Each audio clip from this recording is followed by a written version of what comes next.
আসসালামু আলাইকুম, hello viewers, welcome back to my channel. তো আজ কোনো প্রকার রেসিপি শেয়ার করবো না, বাস্তব একটা অভিজ্ঞতা শেয়ার করব। তো আপনারা তাহলে চেহারাটা দেখে নিশ্চয়ই বুঝতে পারছেন যে আমি আপনাদের সাথে কি শেয়ার করতে চলেছি। তো কাল আমি আমার হাজব্যান্ডকে বলেছিলাম বাজার থেকে একটা তাল কিনে আনতে, আর তিনি এই তালটা কিনে এনেছে। তো সে আজ পর্যন্ত ঠিকমতো বাজার করাটা শিখতে পারলো না, এটা তার ব্যর্থতা। যাই হোক, বা তাল বিক্রেতাটাই বা কেমন, উনি কোন হিসেবে এই তালটা বিক্রি করলো। মানে আজকাল আমাদের দেশে বিক্রেতাগুলো এরকম হয়ে গেছে যে একটু সুযোগ পেলে প্রতারণা করে বসে।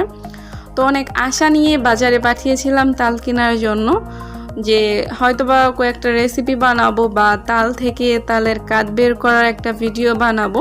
কিন্তু আমি কোথায় ভিডিও বানাবো? আপনারা তালের চেহারাটা দেখে বুঝতে পারছেন যে তালটা কতটা নোংরা। আর এই তালটা একদম কাঁচা ছিল, এটাকে শুকিয়ে ওপরের অংশটাকে লাল বানিয়ে নিয়েছে। ভেতরের অংশটা একটু খেয়াল করলে বুঝতে পারবেন একদম সাদা। তো এখান থেকে রস বের করার মতো কোনো সোর্স নেই। আমার মনে হয় না এখান থেকে এক ফোঁটা রস বের হবে। আর এটা কতটা নোংরা, মানে আমার হাত দিয়ে ধরতে এটা খারাপ লাগতেছিল।